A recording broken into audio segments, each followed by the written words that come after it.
జంతర్ మంతర్ ధర్నా కార్యక్రమంలో భోజనం చేయకుండా ఉదయం నుంచి ఇక్కడ కూర్చొని మేమందరం 4 కోట్ల తెలంగాణ ప్రజలు తెలంగాణ రాష్ట్ర ప్రభుత్వం శాసనసభ ఆమోదించిన విద్యా ఉద్యోగాలలో ఓబీసీలకు 42% రిజర్వేషన్, అదేవిధంగా ఎన్నికలలో ప్రజాప్రతినిధులలో రాజకీయ రిజర్వేషన్లు 42% ఇవ్వాలని 2 బిల్లులను ఆమోదింపజేయడమే కాకుండా 2018లో ఆనాటి ముఖ్యమంత్రి చంద్రశేఖరరావు గారు బలహీన వర్గాల మీద కక్ష కట్టి తెలంగాణ రాష్ట్రంలో 50% రిజర్వేషన్లు మించకుండా ఒక చట్టాన్ని చేసి ఈనాడు మనం 50%కి పైగా రిజర్వేషన్లు ఇవ్వాలంటే ఆనాడు చంద్రశేఖరరావు గారు చేసిన చట్టం గుదిబండగా మారి తెలంగాణ రాష్ట్రంలో సర్పంచులుగా, ఎంపీటీసీలుగా, జడ్పీటీసీలుగా, జిల్లా పరిషత్ చైర్మన్లుగా, మున్సిపల్ కౌన్సిలర్లుగా, కార్పొరేటర్లుగా, మున్సిపల్ చైర్మన్లుగా, మేయర్లుగా రిజర్వేషన్ల పరంగా బలహీన వర్గాలకు అన్యాయం చేసే చట్టాన్ని తొలగిస్తూ మన మంత్రివర్గం ఆర్డినెన్స్ను పాస్ చేసి గవర్నర్ గారికి పంపిస్తే విద్యా ఉద్యోగాలలో 42% రిజర్వేషన్లు బలహీన వర్గాలకు, రాజకీయాలలో స్థానిక సంస్థలలో 42% రిజర్వేషన్ల బిల్లులను తెలంగాణ రాష్ట్ర గవర్నర్ రాష్ట్రపతి ఆమోదానికి పంపించారు. ఇదే కాకుండా తెలంగాణ మంత్రివర్గం ఆమోదించిన ఆర్డినెన్స్ 50% పరిమితిని తొలగిస్తూ ఆమోదించిన ఆర్డినెన్స్ను కూడా రాష్ట్రపతి గారికి పంపించడం జరిగింది. దాదాపుగా ఈ బిల్లులు వచ్చి 4 నెలలు పూర్తయినా రాష్ట్రపతి గారి నుంచి ఆమోద ముద్ర పడలేదు. నరేంద్ర మోడీ గారు, భారతీయ జనతా పార్టీ ఈ బిల్లులను అడ్డుకొని తెలంగాణ బలహీన వర్గాలకు అన్యాయం చేస్తుంటే ఇక గల్లీలో ఉండలేక ఢిల్లీలోనే తేల్చుకుందాం పదండి, చలో ఢిల్లీ కార్యక్రమాన్ని తీసుకొచ్చి ఈ వేదిక మీద ఉన్న ఉద్దండులే కాదు, తండాలలో, గూడాలలో, మారుమూల పల్లెల్లో కాంగ్రెస్ పార్టీ జెండా మోసిన ఈరోజు బలహీన వర్గాలకు 42% రిజర్వేషన్లు ఇవ్వాలని 42% రిజర్వేషన్లను నరేంద్ర మోడీ గారు మెడలు వంచైనా తీసుకువెళ్తామని చెప్పి వేలాదిగా ఈరోజు జంతర్ మంతర్లో ఈ ధర్నా దీక్షలో కూర్చున్నారు. మిత్రులారా, హైదరాబాదు నగరంలో, తెలంగాణ ప్రాంతంలో ఈ ధర్నా, ఈ దీక్ష చేస్తే కేవలం తెలంగాణ రాష్ట్రంలో ఉన్న రాజకీయ పార్టీల మద్దతు మాత్రమే మనకు ఉంటుంది. కానీ ఈనాడు జంతర్ మంతర్ వేదికగా మనం నిర్వహించిన ఈ నిరసన కార్యక్రమంలో, ఈ ధర్నా కార్యక్రమంలో భారతదేశంలో ప్రాతినిధ్యం వహిస్తున్న దాదాపుగా 100 మంది పార్లమెంట్ సభ్యులు, ఇండియా కూటమిలో ఉన్న కీలకమైన రాజకీయ పార్టీలు, డిఎంకే కావచ్చు, ఎన్సీపీ కావచ్చు, సమాజ్వాదీ పార్టీ కావచ్చు, కమ్యూనిస్టు సోదరులు కావచ్చు, ఇతర ప్రాంతీయ రాజకీయ పార్టీలకు సంబంధించిన పార్లమెంట్ సభ్యులందరూ కూడా ఇక్కడికి వచ్చి ఈ 42% ఓబీసీ రిజర్వేషన్ల పోరాటంలో తెలంగాణ ప్రజలు ఒంటరి కాదు, మేమందరం మీకు అండగా నిలబడ్డామని బీహార్ నుంచి, మహారాష్ట్ర నుంచి, ఉత్తరప్రదేశ్ నుంచి, వివిధ రాష్ట్రాలకు సంబంధించిన రాజకీయ పార్టీలు తమిళనాడు నుంచి కూడా వచ్చి మా రాష్ట్రాల కోట్లాది మంది ప్రజల మద్దతు మీకు ఉంది, మీరు కొట్లాడండి, మీకోసం పార్లమెంటులో నరేంద్ర మోడీని నిలదీస్తామని చెప్పి ఇండియా కూటమికి సంబంధించిన రాజకీయ పార్టీలు, పార్లమెంట్ సభ్యులు ఈరోజు మనకు అండగా నిలబడ్డారు. ఇవాళ 100 మంది పైగా పార్లమెంట్ సభ్యులు, తెలంగాణ మంత్రివర్గం మొత్తము, పార్లమెంట్ సభ్యులు, శాసన మండలి సభ్యులు, శాసన సభ్యులు, వేలాది మంది తెలంగాణ నలుమూలల నుంచి వచ్చిన మిమ్మల్ని చూసిన తర్వాత నాకు 100% సంపూర్ణమైన విశ్వాసం కలిగింది. రాహుల్ గాంధీ కన్యాకుమారి నుంచి కశ్మీర్ వరకు 150 రోజులు మండు టెండల్లో మంచు కొండల్లో పాదయాత్ర చేస్తూ తండాలలో గూడాలలో మారుమూల పల్లెల్లో పేదవాళ్లను కలుస్తూ వాళ్ళ గుండెల్ని తడుతూ వాళ్ళందరి ఆలోచన విని ఈ దేశానికి ఒక మాట ఇచ్చిండు. తెలంగాణ రాష్ట్ర ప్రజలకు ఒక మాట ఇచ్చిండు. తెలంగాణ రాష్ట్ర ప్రజలకు విజ్ఞప్తి చేసిండు. తెలంగాణ రాష్ట్రంలో మీరు కాంగ్రెస్ పార్టీని అధికారంలోకి తీసుకురండి, నా బాధ్యత మీకు 42% రిజర్వేషన్లను చట్టం చేసే బాధ్యత, 100 సంవత్సరాల నుంచి వాయిదా పడుతున్న జనగణనలో కులగణన తెలంగాణ రాష్ట్రంలో చేస్తాము అని రాహుల్ గాంధీ గారు 4 కోట్ల తెలంగాణ ప్రజలకు మాట ఇచ్చిండు. కామారెడ్డిలో మా మిత్రుడు మహేష్ కుమార్ గౌడ్ గారి తీర్మానంతో షబ్బీర్ అలీ గారి నియోజకవర్గంలో 42% బీసీ రిజర్వేషన్లు బీసీ డిక్లరేషన్ను ఆనాడు పొన్నం ప్రభాకర్ గారు, అదేవిధంగా మా manifesto committee chairman Sridhar Babu గారి తీర్మానం మేరకు రాహుల్ గాంధీ గారు సిద్ధరామయ్య గారు కామారెడ్డిలో ప్రజలకు మాట ఇచ్చారు. ఆ మాటలో భాగంగానే ఇవాళ 42% రిజర్వేషన్లకు సంబంధించి 100 సంవత్సరాల నుంచి ఏ రాష్ట్ర ప్రభుత్వం కేంద్ర ప్రభుత్వం కులగణన చెయ్యలే.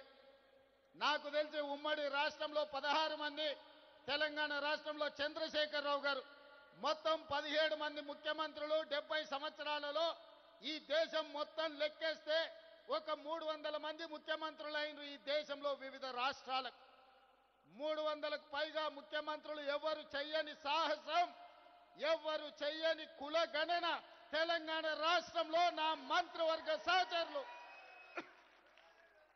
ముఖ్యంగా ఉప ముఖ్యమంత్రి వర్యులు బట్టి విక్రమార్క గారు, cabinet sub committee chairperson Uttam Kumar Reddy గారు, దామోదర్ రాజనరసింహ గారు, పొన్నం ప్రభాకర్ గారు, సీతక్క, వీళ్ళందరూ నాకు అండగా నిలబడి 100 సంవత్సరాల నుంచి జరగని కులగణనను 300 పైగా ముఖ్యమంత్రులు చెయ్యలేని పనిని చేసే అవకాశం, చరిత్రలో మిగిలిపోయే అవకాశం మీరందరూ కల్పించారు. ఈనాడు ఏ ముఖ్యమంత్రికి రాని అవకాశం, ఏ రాష్ట్రానికి రాని అవకాశం, ఈరోజు దేశానికి ఆదర్శంగా నిలబడడానికి తెలంగాణ రాష్ట్ర 2వ ముఖ్యమంత్రిగా మీ సోదరుడిగా నాకు అవకాశం వచ్చింది. ఇది ఒక గొప్ప అవకాశం. ఇది చరిత్రలో మిగిలిపోయే, చరిత్రలో రాసిపెట్టే అవకాశం. ఈ అవకాశాన్ని అందిపుచ్చుకొని రాహుల్ గాంధీ గారి సందేశాన్ని పుచ్చుకొని తెలంగాణ రాష్ట్రంలో జనగణనలో కుల గణన చెయ్యడమే కాదు 42% రిజర్వేషన్లు పెంచాలి అని చట్టాన్ని చేసి ఈరోజు ఢిల్లీకి సవాలు విసిరినాం. ఇవాళ తెలంగాణ రాష్ట్రంలో రిజర్వేషన్లకు అడ్డుపడ్డ చంద్రశేఖరరావు, బండి సంజయో, కిషన్ రెడ్డో, రామచంద్రరావు కాదు మన సవాలు, మన పోటీ, మన సవాలు ఢిల్లీ మీద, నరేంద్ర మోడీ మీద, భారత ప్రభుత్వం మీద మనం సవాలు విసురుతున్నాం. నరేంద్ర మోడీ గారు ఎన్డీఏ ప్రభుత్వానికి జంతర్ మంతర్ చౌరస్తా నుంచి నేను సూటిగా సవాలు విసురుతున్నా. మా డిమాండ్ను ఆమోదిస్తారా, లేకపోతే మిమ్మల్ని గద్దె దించి ఎర్రకోట మీద 3 రంగుల జెండా ఎగరేసి, ఎర్రకోట మీద 3 రంగుల జెండాను ఎగరేసి మా నాయకుడు రాహుల్ గాంధీ గారిని దేశ ప్రధానమంత్రిగా చేసి 42% ఓబీసీ రిజర్వేషన్లను సాధించుకునే వరకు ఇక్కడ ఉన్న వాళ్ళు ఎవరు నిద్రపోరన్న మాట నరేంద్ర మోడీ గారికి నేను విజ్ఞప్తి చేస్తున్నా. మిత్రులారా, ఈ వేదిక మీద నుంచి నేను విజ్ఞప్తి చేస్తున్న ఈ భారత ప్రధానమంత్రి గారికి, అయ్యా నరేంద్ర మోడీ గారు, మీ గుజరాత్ నుంచి గుంట భూమి మేము అడగలే, మీ పోర్బందర్ పోర్టు నుంచి చుక్క నీళ్లు అడగలే. మా తెలంగాణ రాష్ట్రంలో మా గడ్డ మీద మా బలైన వర్గాల సోదరులకు మేము 42% రిజర్వేషన్లు ఇచ్చుకుంటామంటే మీ గుజరాత్ వాళ్ళకు వచ్చిన కడుపు మంటేందని నేను అడగదలుచుకున్నా. ఇవాళ మేము గుజరాత్లో అడగలేదే, మేము ఉత్తరప్రదేశ్లో అడగలేదే, మేము మహారాష్ట్రలో అడగలేదే. మేము మా తెలంగాణలో 4 కోట్ల ప్రజలం నిర్ణయించి శాసనసభలో బిల్లు ఆమోదించి విద్యా ఉద్యోగాలలో రాజకీయాలలో బలైన వర్గాలకు 42% రిజర్వేషన్ ఇవ్వాలని ముక్త కంఠంలో 4 కోట్ల ప్రజలు విజ్ఞప్తి చేస్తే మా ఆలోచనలను మా బిల్లులను తుంగలో తొక్కే అధికారం మీకెవరిచ్చిందని నేను నరేంద్ర మోడీ గారిని బీజేపీని నేను అడగదలుచుకున్నా. ఇవాళ నరేంద్ర మోడీ గారు మన బద్ధ శత్రు. మన బలైన వర్గాలకు న్యాయం చెయ్యాలన్న ఆలోచన ఆయనకు లేదు. ఆయన ఆలోచనలు ఎట్లా ఉన్నా సరే ఆయన మోచేతి నీళ్లు తాగే కిషన్ రెడ్డికి రామచంద్రరావుకు బండి సంజయ్కి ఏమైంది, పొయ్యకాలం వచ్చిందా అని నేను అడుగుతున్నా. మళ్ళా రా మీరు తెలంగాణకు, మళ్ళీ అడగరా ఓట్లు తెలంగాణలో బలైన వర్గాలకు, మళ్ళా రా దళిత కాలనీలకు, మళ్ళా కలవరా ఆదివాసీలను. తెలంగాణ రాష్ట్ర ప్రజలతో మీ అవసరం తీరిపోయిందా? మీ బంధం తెగిపోయిందా?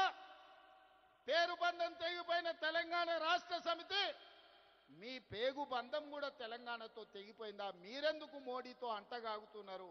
ఇవాళ ఈ ధర్నాకు మీరెందుకు రాలేదు అని నేను బీఆర్ఎస్ వాళ్ళని అడుగుతున్నా. బీజేపీ వాళ్ళు నరేంద్ర మోడీ గారి మోచేతి నీళ్లు తాగొచ్చు, మరి బీఆర్ఎస్ వాళ్ళు మోడీ గారి చెప్పులు మోసి బతుకుతున్నారా? మీరు మాకండగా నిలబడకుండా నిన్న ఓ సన్నాసి మాట్లాడతాడు, ఎన్నికల కమిషన్ కలవనికి వచ్చిన ఢిల్లీ కానీ రేవంత్ రెడ్డి జంతర్ మంతర్ల డ్రామా చేస్తున్నాడు. నేను అడగదలుచుకున్న మా బలైన వర్గాల సోదరులు, అయ్యా మన దీక్ష వాళ్ళకు ఒక డ్రామాలాగా కనిపిస్తుంది. ఆయన పేరే డ్రామారావు.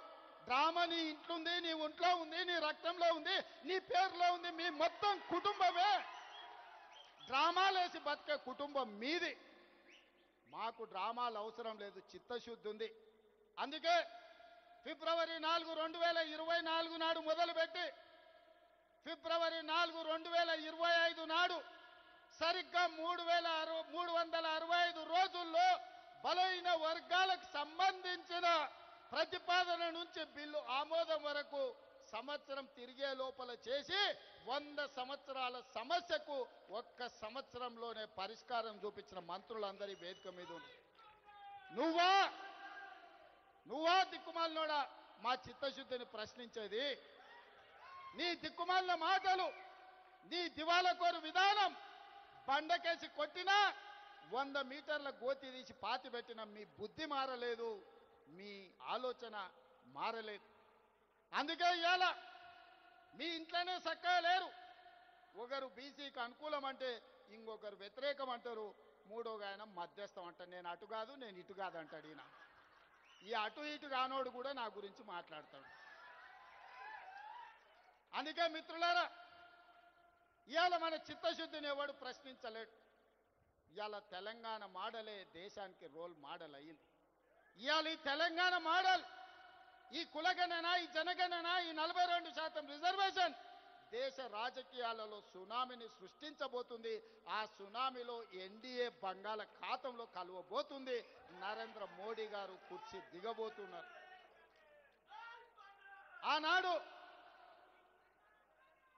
గుజరాత్లో జరిగిన దుర్ఘటనలతో అటల్ బిహారీ వాజ్పేయి గారు నరేంద్ర మోడీ గారిని ముఖ్యమంత్రి కుర్చీ నుంచి మారుద్దామనుకున్నాడు.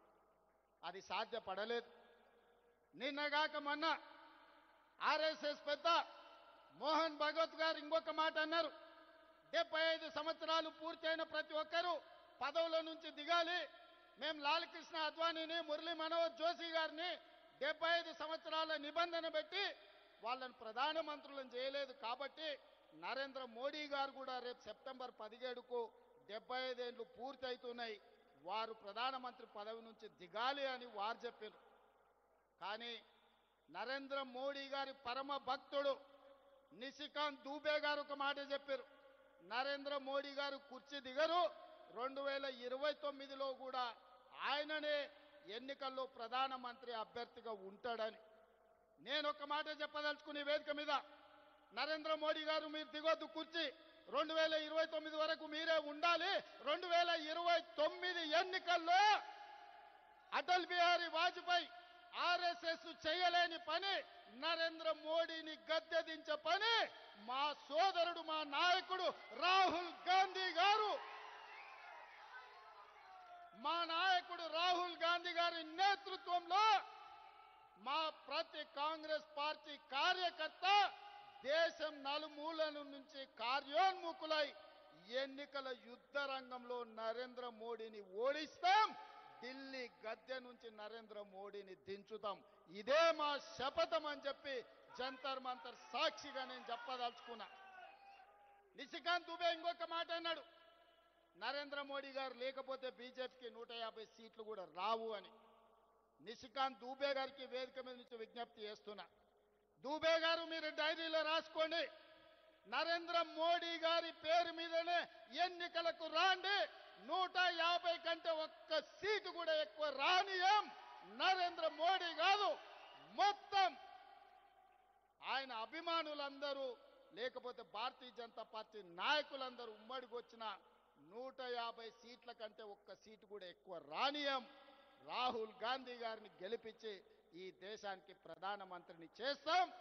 ఇవాళ రాకపోతే మోడీ గారు మీకున్న మార్గం ఒక్కటే, అయితే మా బిల్లులు ఆమోదించండి, మా బలైన వర్గాలకు 42% రిజర్వేషన్లు ఇవ్వండి. గద్దె మీద ఉంటే 42% ఇవ్వాల్సిందే. నువ్వు 42% ఇవ్వకపోతే గద్దె మీద నుంచి మేము దించుతాం, 42% రిజర్వేషన్ సాధించుకుంటాం. మీరు తెలంగాణ శక్తిని, తెలంగాణ ప్రజల పోరాట స్ఫూర్తిని తక్కువగా అంచనా వేస్తున్నారు. నరేంద్ర మోడీ గారు, బీజేపీ నాయకులారా, ఆనాడు ఇందిరాగాంధీ ఎస్సీ ఎస్టీల రిజర్వేషన్లను బలంగా అమలు చేసింది. ఎస్సీ ఎస్టీ సోదరులకు ఇండ్లు లేని వాళ్ళకి ఇండ్లు ఇచ్చింది, ఇంటి స్థలాలు లేని వాళ్ళకి ఇంటి స్థలం ఇచ్చింది, ఇల్లు కట్టుకోవడానికి ఇందిరమ్మ ఇల్లు ఇచ్చింది, భూమి లేని వాళ్ళకు భూమి ఇచ్చింది. దున్నేవాడికే భూమి హక్కు అన్న నక్సలైట్ల నినాదాన్ని లక్షలాది ఎకరాల భూములు దళితులకు అసైన్మెంట్ పట్టాల పేరు మీద భూములు ఇచ్చింది. అడవుల్లో బతికే మా ఆదివాసీ సోదరులకు పోడు భూముల పట్టాలు ఇచ్చి 25 లక్షల ఎకరాల భూములు దళితులకు ఇచ్చింది, 10 లక్షల ఎకరాల భూములు గిరిజనులకు, ఆదివాసులకు, మా లంబాడి సోదరులకు ఇవాళ రిజర్వేషన్లు ఇచ్చింది. ఇవే కాదు, డాక్టర్లుగా, లాయర్లుగా, ఇంజనీర్లుగా, ఐఏఎస్లుగా, ఐపీఎస్లుగా, ఐఎఫ్ఎస్లుగా ఈరోజు రాజ్యాధికారాన్ని నడుపుతున్నారంటే సిఎల్పి నాయకుడిగా బట్టి విక్రమార్క గారు అసెంబ్లీలో కేసీఆర్తో కొట్లాడిండంటే ఇందిరమ్మ నాడు దళితుల పట్ల, గిరిజనుల పట్ల తీసుకున్న నిర్ణయాలు ఇవాళ డాక్టర్ మల్లు రవి గారు డాక్టర్ అయినరు, బట్టి విక్రమార్క గారు ఉప ముఖ్యమంత్రి అయినరు, మా దామన్న ఉమ్మడి రాష్ట్రానికి ఉప ముఖ్యమంత్రిగా పనిచేసిండు. ఈరోజు మెడికల్ అండ్ హెల్త్ డిపార్ట్మెంటుని సమర్థవంతంగా నిర్వహిస్తుండు. ఆ విధంగా ఇందిరాగాంధీ గారు దళితుల, గిరిజనుల గుండెల్లో, ఆదివాసీ లంబాడి తాండాలలో ఒక దేవతా మూర్తిగా ఈరోజు వాళ్ళ ఇండ్లల్లా గుర్తుంది. వాళ్ళ తల్లిదండ్రులతో పాటు ఇందిరాగాంధీ గారు ఫోటోను పెట్టుకొని ఇవాళ ఎస్సీ ఎస్టీలు ఇందిరమ్మను పూజిస్తారు. ఇందిరమ్మ, అమ్మ అనే పదంలో ఉన్న మధురం, అమ్మ అనే పదంలో ఉన్న అనుబంధం. ఇందిరమ్మ మన కన్న తల్లి కాకపోవచ్చు, సొంత తల్లి కంటే ఎక్కువ ఆదివాసులను, గిరిజనులను, దళితులను చూసుకున్నది కాబట్టి ఇందిరాగాంధీ, ఇందిరమ్మ ఈ దేశానికి నాయకత్వం వహించింది. ఆమె పుత్రుడు రాజీవ్ గాంధీ ఆనాడు ఈ దేశంలో కంప్యూటర్ను ప్రవేశపెట్టిండు. ఆయన మిత్రుడు శామ్ పిట్రోడా టెలికాం టెక్నాలజీని ప్రవేశపెట్టిండు. ఆనాడు ప్రధానమంత్రిగా రాజీవ్ గాంధీ, ఐటీ టెలికాం మినిస్టర్గా శామ్ పిట్రోడా ఈ దేశంలో కంప్యూటర్ని, టెలికాం వ్యవస్థని అందిస్తే రెడ్డిలు, చౌదరులు, నాయుడులు, రావులు ఈరోజు కంప్యూటర్ సంస్థలకి యజమానులై అమెరికాలో సిలికాన్ వ్యాలీని శాసించి అమెరికా ఆర్థిక వ్యవస్థనే గుప్పిట్లో పట్టుకోగలిగిన గొప్ప మేధావులుగా ఆనాడు రాజీవ్ గాంధీ ఇచ్చిన కంప్యూటర్, ఐటీ టెక్నాలజీ విప్లవమే, కంప్యూటర్ విప్లవమే, ఐటీ టెక్నాలజీ విప్లవమే ఈరోజు అమెరికా కాదు ప్రపంచ దేశాలను ఓ రెడ్డి, ఓ చౌదరి, ఓ నాయుడు, ఓ రావు శాసిస్తున్నాడు అని అంటే దానికి మన నాయకుడు రాజీవ్ గాంధీ చేసిన పునాదులే ఐటీ విప్లవం, అదేవిధంగా కంప్యూటర్ విప్లవం. ఆనాడు ఇందిరాగాంధీ, ఆ తర్వాత రాజీవ్ గాంధీ విధానాలలో మా బలైన వర్గాలకు సంపూర్ణమైన న్యాయం జరగలేదని మా నాయకుడు రాహుల్ గాంధీ గారు గుర్తించాడు. అందుకే ఇవాళ వాళ్ళ వారసుడుగా వాళ్ళ త్యాగాల పునాదుల మీద ఈ దేశానికి నాయకత్వం వహిస్తున్న రాహుల్ గాంధీ గారు ఇవాళ కులగణన చెయ్యాలి, ఓబీసీ రిజర్వేషన్లు చెయ్యాలని కంకణ బద్దుడై ఈరోజు రాహుల్ గాంధీ గారు బయలుదేరింది. అందుకే ఈనాడు దేశం నలుమూలల ఇది ఎజెండాగా మారింది. దానికి తెలంగాణ రాష్ట్రమే ఆదర్శంగా నిలబడింది. రాహుల్ గాంధీ గారి మాట శిలాశాసనం. ఈ శిలాశాసనాన్ని ముందుకు తీసుకెళ్లే బాధ్యత నాది, నా మంత్రివర్గ సహచరులు. ఎవరైనా సరే, ఎంత గొప్పోడైనా ఎంత పెద్దోడైనా ఏ పదవిలో ఉన్నా సరే, రాహుల్ గాంధీ గారి శిలాశాసనానికి ఎదురొస్తే వాళ్ళ పాలిట మరణ శాసనం తెలంగాణ రాష్ట్రం రాయబోతుంది. రాహుల్ గాంధీ గారి సందేశమే దేశం నలుమూలలకు చేరవేయడానికి ఈరోజు జంతర్ మంతర్కి వచ్చినాం సోదరులారా. ఇవాళ ఒక గొప్ప లక్ష్యంతో, ఒక గొప్ప విజయాన్ని సాధించడానికి అవసరమైన పోరాటాలు త్యాగాల కోసం సిద్ధమయ్యే తెలంగాణ కదిలి వచ్చి జంతర్ మంతర్లు దీక్షలు కూర్చున్నది. మోడీ గారు ఇప్పటికైనా ఆలోచన చేయండి, కుట్రలు కుతంత్రాలు మానండి. మా తెలంగాణ రాష్ట్రంలో విద్యా ఉద్యోగాలలో 42% రిజర్వేషన్, రాజకీయాలలో స్థానిక సంస్థల్లో 42% రిజర్వేషన్ బిల్లులు రాష్ట్రపతి గారి దగ్గర ఉన్నాయి. తక్షణమే ఆమోదించండి. అదేవిధంగా చంద్రశేఖరరావు పెట్టిన నిబంధన 50% మించి రిజర్వేషన్లు ఇవ్వద్దు అని 2018లో పంచాయతీరాజ్ చట్టం ఏదైతే చేసిండో ఆ చట్టాన్ని చించి చెత్త బుట్టలో వేయడానికి మేము ఆర్డినెన్స్ తీసుకొచ్చినాం.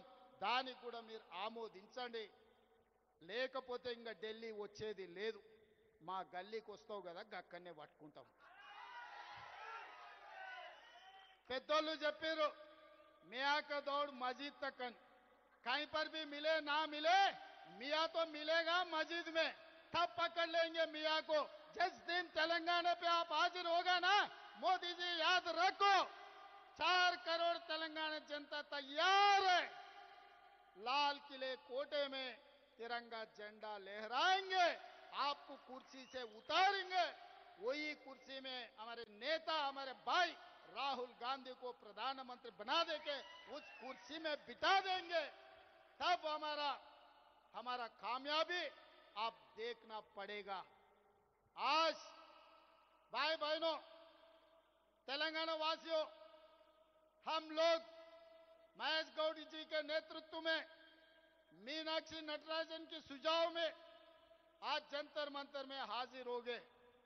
बड़ा मकसद लेकर, बड़ी उम्मीद लेकर हम लोग दिल्ली आए. हम लोग इसीलिए दिल्ली आए, तेलंगाना राज्य सरकार ने यह तय किए एजुकेशन एम्प्लॉयमेंट में ओबीसी के लिए 42% रिजर्वेशन, पॉलिटिकल रिजर्वेशन इन लोकल बॉडीज 42%, 2 बिल बना दिए. हम लोग गवर्नर साहब को हम भेज दिए. गवर्नर साहब ने राष्ट्रपति जी को भेज दिए वो 2 बिल. और तीसरे ऑर्डिनेंस चंद्रशेखर राव ने ओबीसी के खिलाफ है. वो इसीलिए ये कानून बनाया तेलंगाना में, पंचायत राज एक्ट बनाया. 50% गुना से ज्यादा रिजर्वेशन नहीं देना किसी को, एससी हो, एसटी हो, ओबीसी हो, कोई भी हो, महिला हो, 50% से ज्यादा रिजर्वेशन नहीं देना, ये कानून बनाया 2018 में. हम लोग ओबीसी रिजर्वेशन बढ़ाने के लिए जो केसीआर ने कानून बनाया उसको हटा देके, फाड़ देके हम ऑर्डिनेंस बनाए. वो ऑर्डिनेंस भी राष्ट्रपति मैडम के ने अभी पेंडिंग पड़ा हुआ है. इसीलिए सड़क से लेकर संसद तक लड़ने के लिए हम तय कर लिए. इसीलिए सड़क से निकल के जंतर मंतर सड़क में बैठा हुआ है राहुल गांधी, मल्लिकार्जुन खड़गे जी और प्रियंका जी, केसी वेणुगोपाल जी संसद में लड़ रहे. हमारे तरफ से हमारे डॉक्टर मल्लू रवि, हमारे तेलंगाना कन्वीनर, सबसे समझौता कर दे के बाकी इंडिया गठबंधन को सब एमपीओ को आज इधर हाजिर करवाए. ये बात ऐसे है कि ये मामला, ये समस्या 4 करोड़ तेलंगाना जनता के नहीं है, 140 करोड़ इस देश के जनता ने आज तेलंगाना के तरफ पलट के देख रहा है. तेलंगाना आदर्श होगा इस देश राजनीति में। इस देश में हर कोई राजकीय पार्टी आजादी के बाद वो शुरुआत किए। इस देश में एक ही पार्टी ऐसे पार्टी है, आजाद से पहले 140 साल पहले इस देश जनता के लिए जन्म लिया। हम लोग ने इस देश को आजादी दिलवाए, हम लोग ने इस देश को संविधान दिए, हम लोग इस देश को रिजर्वेशन ओबीसी एससी एसटी से लेकर सबको रिजर्वेशन दिए, हम लोग ने इस देश को तिरंगा झंडा दिए, हम लोग ने इस देश को जनगण मन हम लोग ने दिए। सब सारे इस देश को जो भी दिए कांग्रेस पार्टी ने दिए। हमारे भाई पीछे से बोल रहा है 70 साल का तेलंगाना सपना कांग्रेस पार्टी श्रीमती सोनिया गांधी जी ने दिए। जब जब जब जब इस देश की जनता किसी चीज के लिए लड़ने का जरूरी नहीं है, वो जनता के लिए कांग्रेस पार्टी लड़ेगी, कांग्रेस पार्टी मरेगी। कांग्रेस के नेता शहीद होकर गांधी जी से लेकर इंदिरा जी, राजीव गांधी जी इस देश के लिए शहीद होकर एक देश को, मजबूत देश को गांधी परिवार ने बनाया। इसीलिए वही गांधी परिवार के वारिस राहुल गांधी जी ने ये वादा किया, इस देश को आने वाले दिनों में जाति गणना कांग्रेस पार्टी लागू करने वाले हैं, ओबीसी रिजर्वेशन बढ़ाने वाले हैं। इसीलिए आज हम लोग इधर आए। बीजेपी वाले ये सोच रहे मोदी जी का परम भक्त निशिकांत दुबे जी ने कुछ कहा 4 दिन पहले, आने वाले चुनाव में मोदी जी के नेतृत्व में अगर नहीं है तो भारतीय जनता पार्टी को 150 सीट से ज्यादा सीट नहीं मिलने वाले, क्योंकि मोहन भगवत जी ने यह कहा 75 इयर्स कानून लगाए बीजेपी में, अडवाणी जी को, मुरली मनोहर जोशी जी को हम हटाए, मोदी जी भी हटना है उनका 75 इयर्स होने के बाद। तो कुर्सी छोड़ने के लिए मोदी जी, उनके परम भक्त तैयार नहीं है। 2002 में भी अटल जी ने कोशिश की है मोदी जी को मुख्यमंत्री कुर्सी से हटाने के लिए, उस दिन भी अटल जी का बात नहीं सुने। आज मोहन भगवत की बात भी मोदी जी नहीं सुनने वाले, हमको पता है। हम भी यही सवाल करना चाहते हैं, मोदी जी आप हटना नहीं, वो कुर्सी में बैठना। आने वाले लोकतंत्र, आने वाले लोकसभा चुनाव में राहुल जी के नेतृत्व में मोदी जी को हरा देंगे। 150 से 1 सीट भी बीजेपी को नहीं आने देंगे। लाल किला पे तिरंगा झंडा लहराएंगे, राहुल गांधी जी को प्रधानमंत्री बना देंगे। तब तक हमारे तेलंगाना की जनता, 4 करोड़ जनता, सब लोग तैयार है, हाजिर है मोदी जी को हराने के लिए, ओबीसी एजेंडा लेकर देश पर आग लगाने के लिए। आप सब लोग तैयार है? अंदर सिद्धमेना? मोदी नोडिद्दामा? मोदी नोडिद्दामा? मोदी नोडिद्दामा? मोदी नोडिद्दामा? మీరందరూ సిద్ధమేనా? రాహుల్ గాంధీని ప్రధానమంత్రిని చేద్దామా? రాహుల్ గాంధీని ప్రధానమంత్రిని చేద్దామా? జై కాంగ్రెస్! జై జై కాంగ్రెస్!